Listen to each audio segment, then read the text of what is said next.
Through the course of this morning's activities and your Eucharist and lunch, I'm guessing there's been a very pressing question on your minds. Where's Waldo? Actually, I'm in Raleigh, North Carolina, at a conference being held by the Episcopal Church with a number of bishops on the status of our historically black colleges and universities. My presence there is part of a much larger mission in the church to begin a deeper conversation about race and reconciliation. They felt it important that I be there because of our work in the South Carolina Bishops Public Education Initiative and also because of our relationship with Voorhees College, one of the historically black colleges and universities that is an Episcopal institution and one to which we are very specifically connected. So I apologize deeply for not being with you today. However, I know that there's some opportunities for some excellent conversation to happen, and I wanted to seed that conversation a little bit to let you know how much your ministry means to me and how grateful I am for the gathering that you have today and for your work in gathering money for mission in the church, for Haiti, which, as you may know, is in a time of tension. Our ministry in Haiti our aid to Haiti is for the moment suspended because of some fairly significant tensions as things have been transitioning from the leadership of Père Lafontaine 4 years ago at his retirement. As I said in a recent letter to the diocese, there have been 4 priests since his retirement, and the transition to how the compound that we've done so much with your help and with others' help to create a vibrant school, a vibrant parish, hospital ministries, public infrastructure, all that at the moment is at some risk. And so your prayers are especially appreciated for our ministry in Haiti, and I can assure you that I and many others who are deeply involved in that ministry are doing everything we can to restore it to a healthy functioning. So I know we'll let you know more about that in the time to come.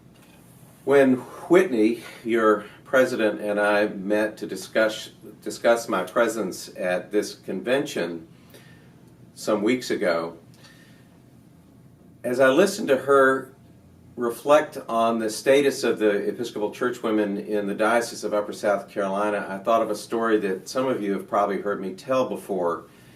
It had to do with when I was a young person and went to Camp McDowell in the Diocese of Alabama. We used to have game day at the very end of a camp session. And the one event that everybody especially looked forward to was the tug of war. It was a tug of war between cabins, and of course every cabin wanted to win that. They would dig a trench in the field, and the goal, of course, was to pull the other cabin through the mud. I always wondered, because that image of the tug of war was so expressive of the way things often feel in today's culture, in politics, in the church. We have all these issues about which we are in such tension. I wondered, as I thought about that story, what it's like when you simply look in the other person's eye and then let go of the rope. A point at which then you begin to say, okay, how can we do this thing differently than we've done before? I thought of the story because when Whitney and I were talking, it seemed to me a little bit different. It's not as if we have been within the Episcopal churchwomen having tug-of-war battles. As Whitney described it, I thought of a tug-of-war trench. I thought of the rope. I thought of the rope lying on the ground, and there just simply being no one there to pick it up at the other end. Because it has sounded to me as if our various branches, our various congregations, and the women in them don't connect with each other in the same ways around important issues in the church. That things have seemed to become more localized than diocesan. So my question for you, and a question that I hope you'll discuss in some depth with Whitney and Ken and Kelly Wilson in the next portion of this convention is, what does it look like for the women of the Episcopal Church in the Diocese of Upper South Carolina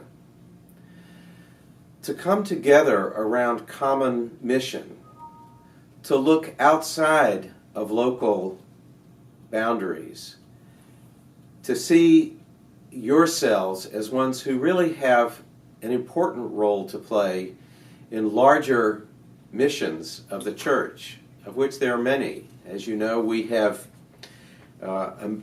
this really impressive initiative underway among the bishops of the Lutheran, Roman Catholic, Episcopal, United Methodist, and now AME Zion and AME churches to make a difference in public education in South Carolina.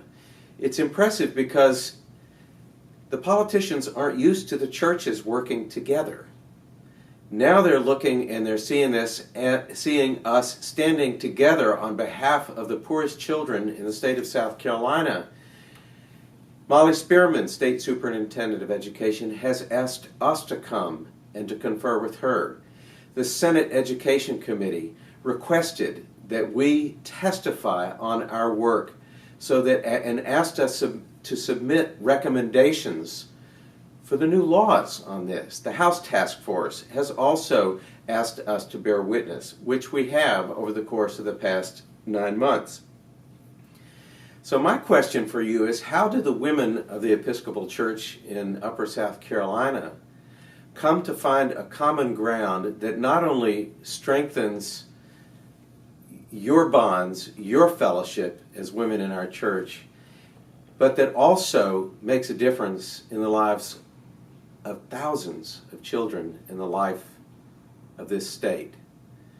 That's only one example.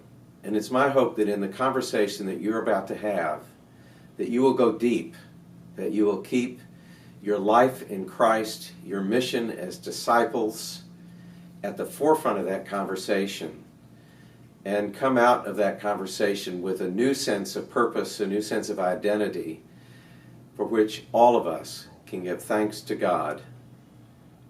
In His name, I send you. It's my hope that you will say, I will go.